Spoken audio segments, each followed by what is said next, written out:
Deshaciendo el Ellas, un podcast de la revista Ellas. Bienvenidos a un episodio más de Deshaciendo el Ellas, un podcast de la revista Ellas. Soy Sol Ángel y me encuentro con Anaín Trompis. Y en esta ocasión nos acompaña Lía de IPAN de Tech. Gracias, Lía, por estar con nosotros. Gracias, chicas, por la invitación. Muy bien. Bienvenida. Ustedes, muchas gracias. En este episodio vamos a hablar de la importancia de la protección de los datos personales y coronavirus. Y lo esencial que es en este ambiente en el que estamos, en este momento en el que nos encontramos con esta situación a nivel mundial. Cuéntanos, Lía, ¿qué tan importante y qué valor tienen los datos? Como saben, los datos personales es todo aquel dato que te identifica o te hace identificable con respecto a otras personas. Por ejemplo, tu cédula de identidad personal, que puede ser considerada dato personal, que más puede identificar a una persona en cualquier contexto. Es lo que nos piden siempre en cualquier lugar donde vayamos. Deme su cédula, dícteme la cédula, en lo que sea. Y los datos personales en este tema del coronavirus están jugando un papel muy importante porque hay muchas personas que se están viendo afectadas por el tema del coronavirus. Entonces, no es únicamente la cédula, también el nombre de la persona, el domicilio y la imagen de la persona, su foto y demás. Y esto como hacer referencia un poco a los 7 casos de coronavirus que existen actualmente en el país y que se está hablando mucho en las redes sociales, se está manejando mucha información y moviendo mucha información sobre quiénes son, dónde viven, qué hacen. Entonces es bueno como tomar las debidas medidas para hacer una adecuada protección de los datos personales de los infectados, del fallecido y de las futuras, esperemos que no, casos que se vayan a reportar. Lía, nosotros vimos en la cuenta de Instagram de IPAN de Tech un post que nos llamó la atención. Dice, debe proteger la identidad limitando el acceso público a dicha información. Esto con respecto a las personas, a los pacientes, ¿no? A los datos personales de pacientes. Asegurar que la información confidencial no sea divulgada para mantener la confianza médico-paciente. Proteger la confidencialidad por el derecho a la intimidad personal de los pacientes. Ahora preguntamos, ¿por qué debemos proteger la identidad de los pacientes en cada uno de los reportes que se realicen? Miren, en el tema de protección de datos personales existen varias clasificaciones de acuerdo a los tipos de datos. En el caso del coronavirus, estamos tratando con datos de tipos médicos. Los datos de tipos médicos, datos de tipo de salud, sanitarios, como queramos llamar, son datos de carácter sensible, porque es un dato que puede causar una discriminación. Como también no son los datos de tipo religioso, los datos de tipo político. Porque alguien sea de un partido, no le hablo porque yo soy de este partido político. Porque alguien tiene una enfermedad, no me la acerco porque me la pega. Entonces, eso es lo que se está manejando. Hay que tener un tipo de discreción muy importante porque son datos de carácter sensible que pueden causar una discriminación. Ayer me llamaba una amiga y me decía, amiga, en tu casa están en cuarentena los vecinos. Al parecer, 2 cuadras más arriba de mi casa está en cuarentena porque dicen que ahí están en cuarentena porque alguien tomó una foto del edificio y la subió a redes diciendo que ahí vivía la señora que había venido de España. Entonces, ahí ves cómo se mezcla un dato que es el nombre de la señora y su domicilio. Pero eso está mal hacerlo. Por supuesto que está mal porque lo que estamos haciendo es crear una confusión en la ciudadanía. Entonces, como es un dato de carácter sensible, lo que hay que hacer es que las personas que están enfermas, yo creo que son las últimas y las menos interesadas en que se entere que están enfermas, sobre todo para evitar el morbo y la conmoción en la ciudadanía.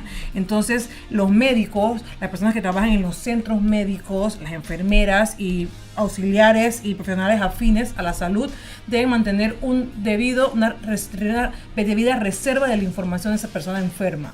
Y igualmente deberían, en caso de que quiera que sea difundida quién es la persona o dónde vive, pedir el consentimiento a esa persona. De la persona. Es súper importante. El consentimiento es uno de los principales derechos que consagra la teoría de la protección de datos.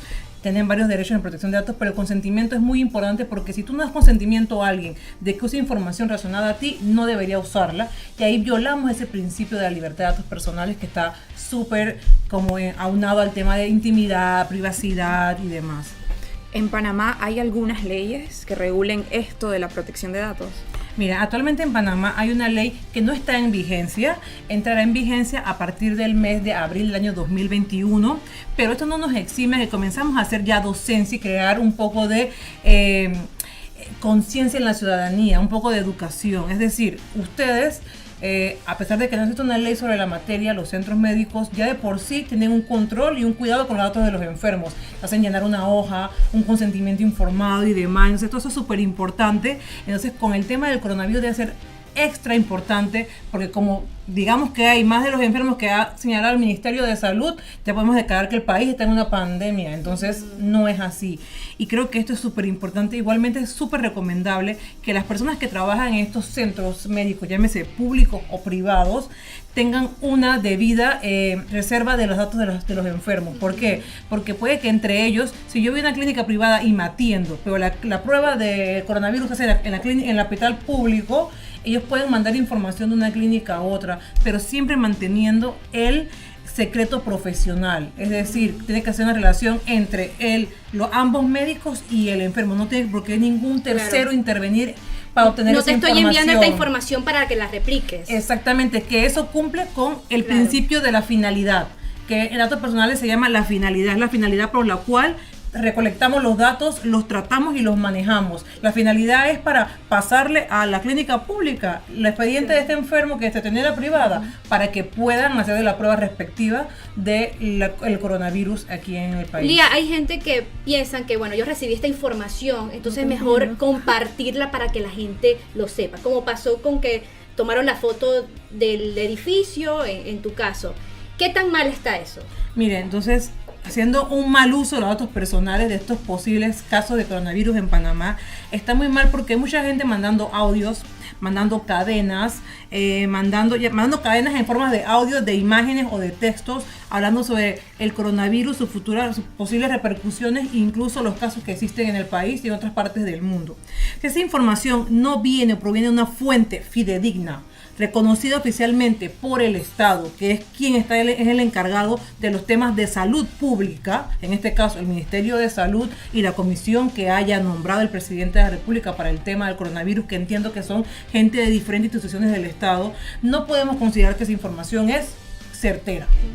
Como pasa, información del Ministerio de Salud, información de la Organización Mundial de la Salud, información de la Organización Panamericana de la Salud, es información de fuente fidedigna. Cualquier otra información que nos llegue no la podemos considerar como información de fuente fidedigna, porque puede ser información que envían a la gente para espantarla, asustarla, amedrentarla, para desinformar, y toda información que lo que quiere producir es desinformación, está coartando el derecho a la libertad de expresión de los individuos y por ende puede ocasionar el famoso fenómeno que todo el mundo conoce, que es el fake news, noticias falsas. Porque decimos algo, se tergiversa, yo recibo una cadena, yo lo interpreto a mi modo y cuando lo mando, como el telefonito que contamos en la escuela, que cambiamos las versiones del cuento y de repente es una noticia falsa. Sí. Así que tener mucho cuidado porque estamos jugando aquí con la salud y la vida de muchas personas. Y por suerte en Panamá nada más haya habido un caso, esperemos que sea el único y que no hayan más, pero son temas que deberían tocarse de manera transversal y por ahora no he visto que nadie se ha pronunciado sobre esto y que están manejando mucha información con respecto a la señora que sí es panameña, que sí es española, que se vino de España. Sí. Entonces creo que es algo muy sensible. Sí, exactamente. En el ámbito laboral, ¿cómo se manejaría esto? O sea, ¿tiene un trabajador, un colaborador, la obligación como de informar su estatus médico o su diagnóstico al empleador?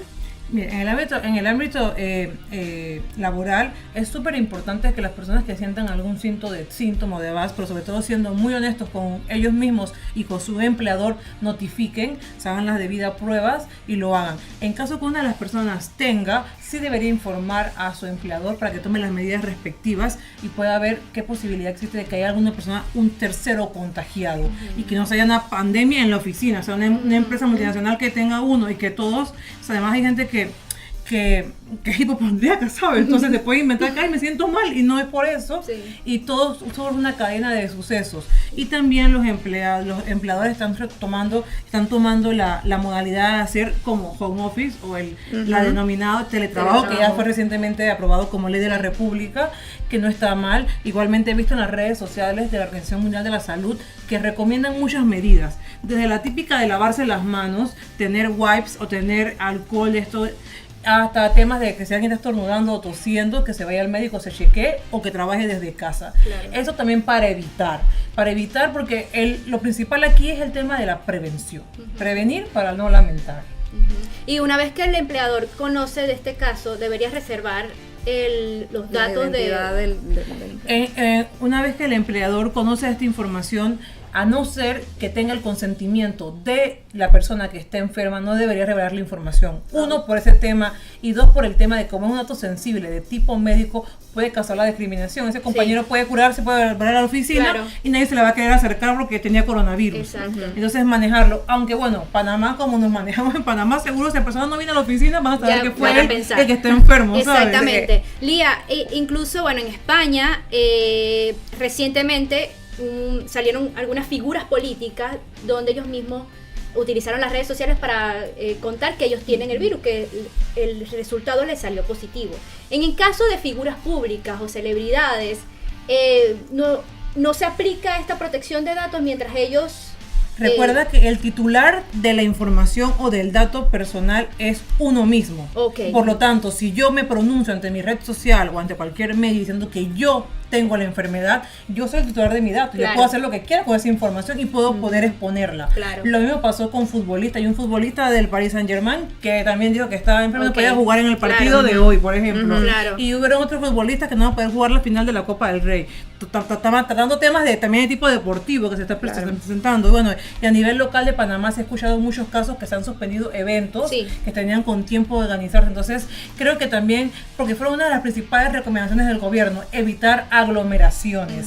Entonces, creo que está bien por un lado, pero también tenemos que poner nuestra parte como ciudadanos y no magnificar la información, porque eso lo que hace es que las personas que tienen menos acceso a las noticias o a las redes sociales puedan imaginarse o puedan creerse todo lo que los demás repiten. Claro. Lía, y por ejemplo, ¿existe alguna sanción para las personas que comparten por compartir alguna información, bien sea que no sea real o una cadena? ¿Existe alguna sanción? ¿Hay algo que se le puede aplicar? Que mucho de eso hay. O sea, las redes sociales y los grupos de chats están llenos de información, de fotos, nombres, direcciones. Mira, actualmente en Panamá no existe ningún tipo de sanción para esto. Sin embargo, hay proyectos de leyes que quieren regular el tema de las redes sociales. Esto sería para otro podcast porque es algo muy, muy sensible, y las redes sociales no es algo que se pueda regular porque no es algo que sea un derecho fundamental que venga de la Constitución del Estado. O sea, no, eso es una comunidad que el que se quiere suscribir se suscribe y el que no se quiere suscribir no se suscribe en la red social. Pero sí haya habido casos aquí en Panamá de personas que suben información a Facebook de alguna... Recuerdo el caso de una sentencia que hubo en un tribunal, en un juzgado de Chorrera. Una chica subió la información de su ex a la red social y tuvo que pagar la cantidad en 10 multas en dinero. Entonces se está creando precedentes, falta mucho. De hecho, ese es el trabajo que queremos hacer, como crear más precedentes para que se puedan seguir. Tampoco es un tema de que vamos a darle más trabajo al órgano judicial, que si ya tiene mucho amor a meter más demandas y más querellas para que se creen, pero creo que dependiendo de cómo lo formule el que vaya a presentar la denuncia se pudiera hacer. Aunque también yo siempre recomiendo que el primer paso que se debe hacer es reportarlo ante la red social. Las redes sociales como Facebook, Twitter y Instagram tienen la opción de cuando quieren hacer un reporte, porque creemos que esta información causa desinformación, creemos que esta información es discriminatoria, es hate speech o discurso de odio, o están dando son comentarios racistas, ofensivos. Entonces se puede, o sea que lo principal es no guardar la calma, utilizar las herramientas que te dan estas plataformas digitales, y ya si no se puede controlar, asesorarse con un abogado o alguien que les pueda llevar el caso, como el caso de la chica esta de Chorrera que les comenté anteriormente. Gracias, Lía, la verdad, por la entrevista y por acompañarnos en este episodio del podcast.